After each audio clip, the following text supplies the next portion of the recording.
Hello everyone, praise the Lord, सब कुछ है यीशु. I hope everyone is fine and well. Today we will talk about the righteousness of God. आज हम ईश्वर की धार्मिकता के बारे में बात करेंगे. Our God is a just God. ये हमारा जो यहोवा है वो just God है, वो धार्मिकता भरा परमेश्वर है और वो न्याय करने वाला परमेश्वर है. The Lord says that he who is just will not delay. यानी हमारा गॉड जो है वो कभी डिले नहीं करता, वो कभी विलंब नहीं करता, वो हर एक इंसान को न्याय देता है. ऐसा Hebrews chapter 10 verse 37 में लिखा है. The Lord is a just God, he loves justice. यानी हमारा जो ईश्वर है वो एक धार्मिक पिता है और वो न्याय करने वाला पिता है और उसे न्याय से बहुत प्रेम है. ऐसा Psalm chapter 9 verse 7 और 8 में भी लिखा है. He is a righteous God, यानी वो धर्मी पिता है.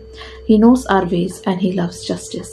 मेरे ईश्वर को हमारे वेज, हमारे रास्ते, हमारे कामों के बारे में पता है और वो एक धार्मिक इंसान और वो एक पापी इंसान हर एक के कामों के बारे में जानते हैं. हर एक का क्या रास्ता है, क्या डगर है, वो क्या कार्य करता है, उसके बारे में जानते हैं.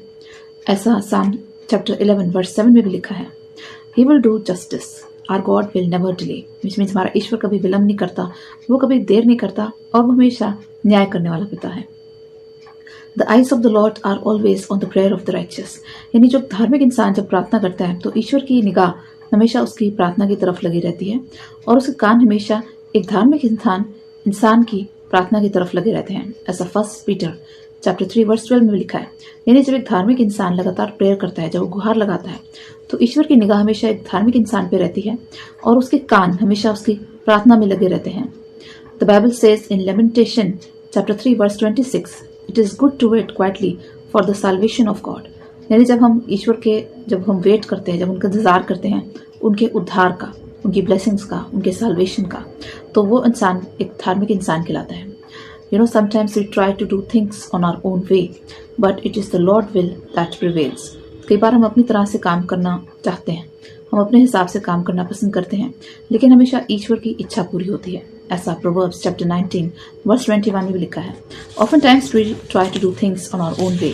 कई बार हम अपने तौर तरीके अपनाते हैं, अपने रास्ते अपनाते हैं, अपने हिसाब से काम करना चाहते हैं, लेकिन हमेशा ईश्वर की इच्छा ही पूरी होती है. We end up in mess. जब हम अपने तरीके से काम करते हैं तो हम गड़बड़ी करते हैं. Sometimes we do wrong things, we end up in mess, we create chaos. But the Lord says, I have not finished yet. Which means कई बार हम गलत काम भी कर जाते हैं जल्दबाजी में. Because we all want success, we want easy success. Sometimes we do wrong things. We end up in chaos, we end up in mess. But the Lord says that I will make everything right. Which means God कहते हैं, I have not finished yet. और मैं हर चीज़ को अपने समय पर ठीक करूँगा. Jesus is the same yesterday, today and forever. ऐसा Hebrews chapter 13 verse 8 में भी लिखा है. जैसा ईश्वर कल थे वैसे वो आज हैं और आगे भी वैसे ही रहने वाले हैं. God never changes like a shadow. यानी बाइबल बताती है जैसे एक शैडो बदलता है. यानी कई बार शैडो लंबा हो जाता है, कई बार छोटा हो जाता है और शैडो दिन के हिसाब से, टाइम के हिसाब से चेंज होता है. With the change in time, our shadow also changes. Sometimes it becomes long, sometimes it becomes short. But the God never changes like shadow. यानी हमारा जो ईश्वर है, हमारा जो परमेश्वर है, वो कभी भी हमारा जो परछाई है उसकी तरह नहीं बदलता. जैसा ईश्वर कल थे वो ऐसे आज है और आने वाले समय भी वैसे ही रहेंगे. इसलिए लिखा है Jesus is the same yesterday, today and forever. He will not delay, whether it is our blessings or justice. हमें जिस चीज़ का भी इंतज़ार है, क्या वो न्याय है या वो कोई ब्लेसिंग है, ईश्वर कभी डिले नहीं करते. He is always on the right time. He is a kind God. He is a merciful father, a gentle father. यानी हमारा जो ईश्वर है वो प्रेमी पिता है और वो एक धार्मिक पिता है और वो प्रेम करने वाला ईश्वर है और वो कभी भी विलंब नहीं करता. The Bible says, "Oh, taste and see that the Lord is good." यानी चख के तो देखो हमारा ईश्वर कितना भला है. हमें उसे चख कर देखना चाहिए, हमें गॉड का एक्सपीरियंस लेना चाहिए, गॉड की संगति का.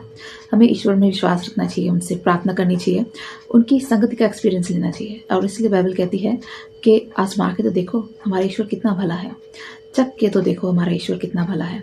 And that's why the Bible says, "oh taste and see that the Lord is good." This is written in Psalm 34 verse 8. God knows the ways of both the righteous and the wicked.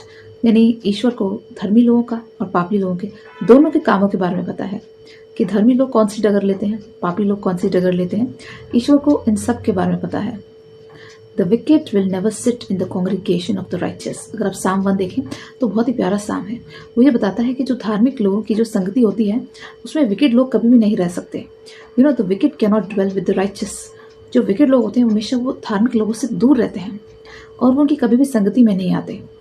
And that's why the साम says the wicket will never sit in the congregation of the righteous. यानी वो दोनों की, एक धार्मिक इंसान और एक पापी इंसान की संगति कभी साथ साथ नहीं हो सकती। Psalm chapter 1 verse 5 says, We are blessed because we dwell on the word of God. यानी हम लोग ब्लेसिंग्स क्यों पाते हैं? क्योंकि हम ईश्वर में यकीन करते हैं, क्योंकि हम उनके आशीषों में यकीन करते हैं, क्योंकि हम वर्ड ऑफ गॉड में यकीन करते हैं। Because we read the word of God, we follow the word of God, and that's why we receive blessings of God. The Bible says in Psalm 1:2, Blessed is the man who meditates on the word of God. यानी अगर आप Psalm 1 की verse 2 देखें तो उसमें लिखा है कि मुबारक है वो इंसान जो ईश्वर के वचन पर मनन करता है, जो ईश्वर के वचन पे चलता है, जो दिन रात ईश्वर का वचन पढ़ता है, उसे फॉलो करता है, उसे समझता है, उसे याद रखता है। which means blessed is the person who meditates on the word of God, who read the word of God, who follow the word of God. He is like a righteous man. He is like a tree. यानी ये एक इंसान जो होता है जो ईश्वर के वचन पे चलता है वो एक राइचस इंसान है, वो धार्मिक इंसान है। वो उस पेड़ के समान है जो हमेशा हरा भरा रहता है। Which means righteous man has been compared here with a green tree. अगर आप Psalm 1 की verse 3 देखें, it says he is like a man who is planted by the streams of water which give fruit in its season. यानी जो धार्मिक इंसान होता है वो हरे भरे पेड़ की तरह है जो हमेशा फलों से लदा रहता है। Which means a good tree, a green tree, always it is fruitful, it is full of fruits. And a good person is just like a green tree. यानी एक अच्छा इंसान एक हरे भरे पेड़ की तरह होता है। He has got always something to offer. जो अच्छे लोग होते हैं हमेशा उनके पास कुछ ना कुछ देने के लिए होता है। They are ready to help every one, they are merciful, they are kind hearted, they are good, they are faithful, they are ready to serve others, they are ready to help others. यानी यहाँ पे Psalm 1 की chapter 1 की verse 3 कहती है, Psalm 1 verse 3 says that a good person, righteous person is like a green tree because he's always full of fruits and he has always got something to offer. Good people always produce fruit. They're like green tree and they always offer help to others. The wicked person is like a dry tree. और एक पेड़ होता है वो सूखा हुआ पेड़ होता है, उसकी तरह होता है विकेट पर्सन। यानी एक पापी मनुष्य जो होता है वो सूखे हुए पेड़ की तरह होता है जिसमें कोई फ्रूट नहीं होता, उसमें कोई लीव्स नहीं होती, ना उसमें पत्ते होते हैं, ना फ्रूट्स होते हैं। वो एक ड्राई ट्री होता है। उसका कंपैरिजन किया गया एक पापी मनुष्य से। Because a dry tree has nothing to offer. अगर आप बाइबल पढ़ें उसमें भी एक इंसिडेंट दिया है जहाँ जीसस एक फिग ट्री को कर्स करते हैं। एक पेड़ होता है, जीसस एक्सपेक्ट करते हैं कि उसमें फ्रूट्स लगे होंगे, लेकिन वो एक ड्राई ट्री होता है तो जीसस उसको कर्स कर देते हैं। वो कहते हैं कि आज से तुझ में कभी फल नहीं लगेगा। Which means a wicked person is like a dry tree because he has nothing to offer to others, he is not fruitful. और यहाँ पे लिखा है जो विकेड लोग होते हैं वो एक चैफ की तरह होते हैं। They are blown away by the wind. Which means wicked लोग होते हैं वो एक तिनके की तरह होते हैं जिन्हें हवा अपने साथ बहा के ले जाती है। और जो पापी होता है उसका कोई अस्तित्व नहीं होता। You know sometimes wicked people they flourish because they believe that they can prosper on behalf of the righteousness. क्योंकि जो विकेड लोग होते हैं उनको लगता है कि हमारा पापी जीवन से हम प्रॉस्पर कर जाएंगे। But the Bible says they are like a chaff. वो एक चैफ की तरह होते हैं, जैसे एक तिनके की तरह होते हैं जिसे हवा उड़ा के ले जाती है, क्योंकि उनका कोई अस्तित्व नहीं होता। And they are like dry tree because they have nothing to offer. The wind blows them away. They will receive their full. यानी बाइबल बताती है जो पापी मनुष्य है उसको भी उसका प्रतिफल मिलेगा। This is written in Isaiah chapter 3 verse 11. The righteous will receive their reward in full. और जब धार्मिक व्यक्ति होता है ईश्वर उसको भी उसका फल देते हैं। यानी धार्मिक इंसान को उसकी धार्मिकता का फल मिलता है, अच्छा फल मिलता है। Which means a righteous person always receive blessings from God. This is written in Psalm 58 chapter verse 11 that the righteous are always rewarded by God. यानी जो धार्मिक इंसान है, जो अच्छाई का जीवन जीते हैं, उन्हें ईश्वर हमेशा अच्छा फल देते हैं। Surely the righteous are rewarded, which means धार्मिक इंसान के लिए blessings God ने हमेशा रखी हैं। And there is a God who judges the earth, which means जब एक धार्मिक इंसान को blessing मिलती है तो लोग कहते हैं कि हमारा जो God है वो हमेशा सही जजमेंट करता है। Because our God is a righteous God, He is a righteous judge. We should be like a green tree and not like the dry tree, which means there are two kinds of people on this earth. इस दुनिया में दो तरह के लोग हैं, एक तो जो हैं धार्मिक लोग, दूसरे हैं पापी लोग। Which means one is the righteous person, the other one is the wicked person. Now we are to decide whether we are like a green tree और we are like a dry tree. ये हम पे निर्भर करता है कि हमें एक हरे भरे पेड़ की तरह बनना है या एक सूखे हुए पेड़ की तरह बनना है। It depends on us that we should be like a green tree और लाइक अ ड्राई ट्री, कि हमें विकेट बनना है या हमें राइचस बनना है। If you are righteous person you will always receive blessings from God. God has stored blessings for the righteous, the Bible says. When we do not try to take justice in our own hands, when we leave everything in the hands of God, we prosper.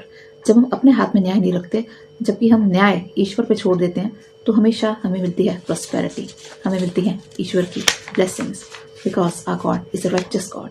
He is a God who loves justice. Trust in the Lord, his timings, his justice. ईश्वर पे हमेशा भरोसा रखें। अगर आपके साथ अन्याय हुआ है तो ईश्वर हमारा राइचस जज है और वो हमेशा टाइम पर न्याय करते हैं। Trust in the timings of the Lord, because He is a just God and He will do justice. That's why it is essential to wait for the Lord. इसलिए लोग हमेशा कहते हैं कि ईश्वर का हमें इंतजार करना चाहिए, क्योंकि उसका न्याय हमेशा सही होता है। The Lord will bring all to justice, whether it is wicked or the righteous. यानी ईश्वर हर एक का न्याय करते हैं, चाहे वो धर्मी है या वो पापी है। Those who wait upon the Lord, they are like eagle, they soar with wings. ऐसा Isaiah चैप्टर 40 वर्स 31 में लिखा है। यानी जो ईश्वर का इंतजार करते हैं, उसके न्याय का, उसके जस्टिस का, वो उस ईगल के समान है जो ऊंचाई पर उड़ता है। You know, eagle always fly higher and higher. So those who wait upon the Lord, जो ईश्वर का इंतजार करते हैं, they are like eagle, they fly with wings and they soar high and high, which means they go higher and higher, they touch great heights. जो ईश्वर का इंतजार करते हैं, उसके न्याय का, उसके जस्टिस का, उसके ब्लेसिंग्स का, जो ईश्वर के हिसाब से अपना जीवन चलते हैं, वो उस ईगल के समान है जो हमेशा ऊंचा उठता है। They go higher and higher and they touch great heights. They never get old, they never get tired. यानी जो धार्मिक इंसान है वो कभी भी थकता नहीं, वो कभी ओल्ड नहीं होता, वो कभी हताश नहीं होता, वो कभी निराश नहीं होता। क्यों? क्योंकि उसका भरोसा यहोवा पे है। The Lord is asking us to wait. यहाँ ईश्वर कहते हैं कि वेट करो, मेरा इंतजार करो, मेरे जस्टिस का इंतजार करो। Be still and know that I am God. Psalm 46 verse 10 कहती है, chapter number 46 की verse 10, if you read the book of Psalm, chapter 46 verse 10 says that be still and know that I am God. यानी जान लो कि मैं ही प्रभु हूँ। Trust in his timings, he will do justice on time. यानी ईश्वर के timing में विश्वास रखें, उस पर भरोसा रखें, क्योंकि वो समय पर न्याय करते हैं। Paul says those who trust in the Lord they are never put to shame. यानी पौलुस कहता है रोमियो की किताब चैप्टर 10 वर्स 11 में कि जितने लोगों ने ईश्वर पर भरोसा रखा है वो कभी भी शर्मिंदा नहीं हुए। Those who put their trust in the Lord they are never put to shame. Cast your cares upon him for he cares for you. आगे चल के पहला पतरस में चैप्टर 5 वर्स 7 में लिखा है कि अपनी सारी चिंता यहोवा पर डाल दो, क्योंकि उसे तुम्हारी चिंता है, उसे तुम्हारी फिक्र है।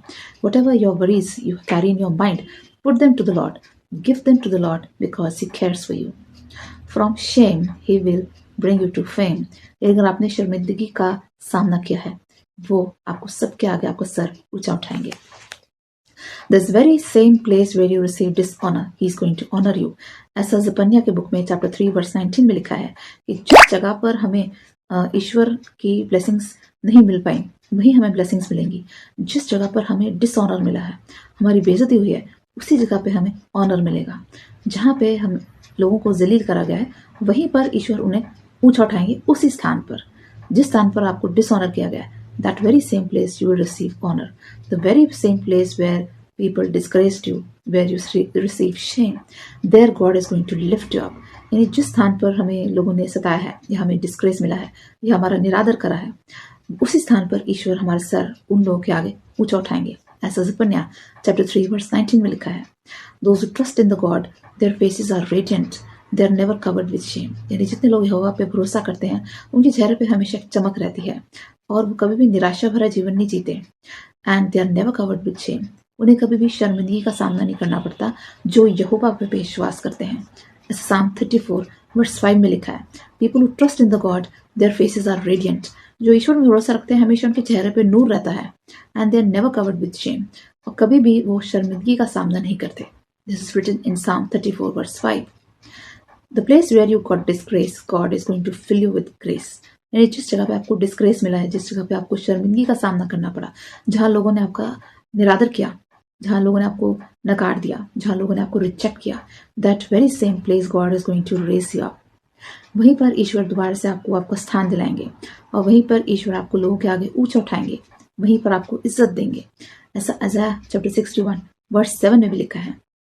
We say the example of Joseph. From a servant he was raised to a master in Egypt. यानी जोसेफ जो था वो एक स्लेव था और गॉड ने उसे प्राइम मिनिस्टर बनाया इजिप्ट का. Genesis 41 says, "The Lord is going to do justice.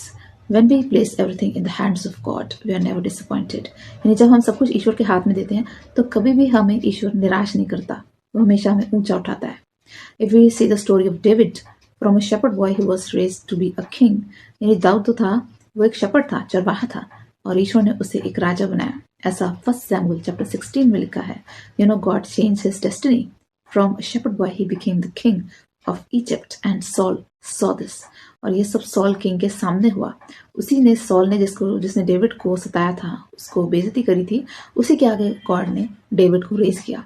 Same thing happened with Joseph also. उसी के भाइयों ने जोसेफ को धोखा दिया था और गॉड ने उसको उसके भाइयों के आगे ऊंचा उठाया, उसको ऊंचे स्थान पे उठाया, उसको रेज करा, उसको प्राइम मिनिस्टर बनाया इजिप्ट का. Your enemies are going to see you prosper, which means God is going to raise you in front of your enemies. Learn to wait for the God. यहाँ पे God कहते हैं wait for my justice. Trust in the Lord and lean not on your own understanding. The Bible says in Proverbs chapter 3 verse 5 and 6. यानी कि हमें ईश्वर की ऊपर भरोसा करना है, ना कि खुद की समझ का सहारा लेना है. यहाँ बाइबल कहती है अपनी समझ का सहारा मत ले, बल्कि अपना सारा भरोसा ईश्वर पे डाल और ईश्वर तुम्हें जस्टिस देगा. What are you waiting for today? आज आप किस चीज का इंतजार कर रहे हैं? Are you waiting for healing? Are you waiting for a child? Are you waiting for a partner? Or maybe a job, maybe a blessing, a contract, a house, maybe education, or some better result, or a visa? आप किस चीज़ का इंतज़ार कर रहे हैं? Blessing का, किसी child का, पार्टनर का, या आपको घर चाहिए, कोई जॉब चाहिए, कोई ब्लेसिंग चाहिए, कोई डिग्री चाहिए, वीज़ा चाहिए, maybe whatever, maybe house, you need a house. Whatever blessings you are waiting for, God is going to bless each one of you with very those blessings that you are waiting for. God says I know even before you ask me. यानी ईश्वर कहते हैं मत्ती की किताब में chapter 6 verse 8 में कि तुम्हारे मांगने से पहले ही मैं जानता हूं तुम्हें क्या चाहिए. Even before we ask the Lord knows our needs and he is going to fulfil all our needs. When we ask anything in prayer, if we believe, we are going to receive it. ऐसा Matthews chapter 21 verse 22 कहती है कि यदि हम प्रार्थना करते हैं और हम विश्वास के साथ प्रार्थना करते हैं तो वो चीज़ ईश्वर हमें ज़रूर देते हैं. We need to have a strong faith in God. We need to pray to God with faith. Jesus says in John chapter 14 verse 14, ask in my name and I shall give it to you. यानी यहाँ ईश्वर कहते हैं कि मेरे नाम से मांगो और मैं तुम्हें जरूर दूंगा. Which means if you pray for anything, attach Jesus name to it. जो भी आप कोई प्रार्थना मांगे उसमें यीशु का नाम जोड़ दें, वो हमें जरूर मिलता है. Because Jesus said, ask in my name and I shall give it. और इसलिए हम हर प्रेयर के लास्ट में बोलते हैं We ask in the name of Jesus. जब हम अपनी प्रेयर के साथ यीशु का नाम अटैच करते हैं, जब हम यीशु के नाम से मांगते हैं, तो हमेशा हमारी प्रार्थना पूरी होती है और हमें हमारी प्रार्थनाओं का उत्तर मिलता है. Trust in his timing. His timing is perfect. Even Ruth waited for her husband. यानी रूथ जो थी वो उसने बहुत साल वेट करी थी और उसके हस्बैंड की डेथ हो जाती है. वो फिर भी अपने मदर इन लॉ के साथ रहती है और बहुत सालों के बाद गॉड उसको जब देखते हैं कि वो अपनी मदर इन लॉ की सेवा कर रही है, वो बिल्कुल यंग वुमन होती है, फिर भी वो अपनी मदर इन लॉ की सेवा करती है, उसके साथ रहती है और गॉड उसे ब्लेस करते हैं बहुत अच्छे हस्बैंड से जिसका नाम होता है Boaz. Which means Ruth was rewarded for her righteousness, for her faithfulness to her mother in law, and God blessed her with a very good husband that was called Boaz. और जो आगे चल के वो पूर्वज बनता है डेविड का, उन्हीं से निकलता है दाऊद. ऐसा रूथ चैप्टर 4 में लिखा है, you will get all the desires of your heart if you learn to delight in the Lord. यानी कि साम 37 वर्स 4 कहती है कि अगर हम ईश्वर को अपनी जिंदगी में पहला स्थान देते हैं तो हमें हमारे जीवन की हर एक ब्लेसिंग मिलती है. If we give first preference to God, if we delight in the Lord, we are blessed abundantly. And the Bible says in Ecclesiastes chapter 12 verse 1, give your youth to the Lord. This means remember the Lord in the days of your youth so that you are blessed in the old age. यानी जब इंसान जब young age में होता है ना, youth होता है, तो he is full of enthusiasm. मतलब उसको लगता है कि मैं एंजॉय करूँ अपनी life because I am a young person, I am a youth, I must enjoy life. लेकिन यहाँ बाइबल कहती है कि अपने जवानी के दिन में अपने यहोवा को याद कर, ताकि जब तू ओल्ड हो जाए, बूढ़ा हो जाए, तब तेरे पर आशीषें आए और तब तेरे पे कोई विपत्ति ना आए, कोई हानि ना आए. Which means here the Lord says कि हमारे जो यूथ वाले दिन होते हैं, जो जवानी के दिन जो यहोवा को देता है, जो यहोवा की सेवा करता है, जो गॉड को समर्पित करता है, जो गॉड से प्रेयर करता है, जो बाइबल पढ़ता है, जो अपनी जवानी के साल गॉड को देता है, गॉड उसे प्रॉमिस करते हैं कि तेरी ओल्ड एज में मैं तेरी को ब्लेसिंग्स दूंगा और तुझ पे कोई हानि, कोई विपत्ति, कोई ट्रबल नहीं आएगी। This is written in Ecclesiastes chapter 12 verse 1. After a grey hair is a blessing from God. यानी यहाँ पे बाइबल कहती है प्रोवर्ब्स चैप्टर 16 वर्स 31 में कि जो सफ़ेद बाल होते हैं वो ईश्वर की ब्लेसिंग होते हैं। You know, if people they receive a lengthy life they are blessed by God. जिन लोगों को लंबी उम्र मिलती है वो एक ईश्वर का वरदान होता है, वो एक ईश्वर की ब्लेसिंग होती है। And that's why the Bible says grey hair they are like a crown on our head. यानी जब एक इंसान के बाल सफ़ेद हो जाते हैं, जब उसके बाल पक जाते हैं, वो एक उसके सर का क्राउन होते हैं। Because grey hair is a blessing of God. It is a crown of splendor which is given by God. So it is our duty to remember the Lord in the days of our youth so that we are blessed in our old age. And always remember to trust in the timing of the God, because our God is a righteous God, He is a righteous judge, and He is always on time. I would like to pray for all of you. Heavenly Father, we come before you with our prayers. Father God, we pray for all the viewers who are watching this video. Father God, bless each one of them abundantly. We know that you are a righteous God, that you are a just God. Father God, we pray for everyone who's waiting for justice. We pray for all the people who are waiting for their blessings.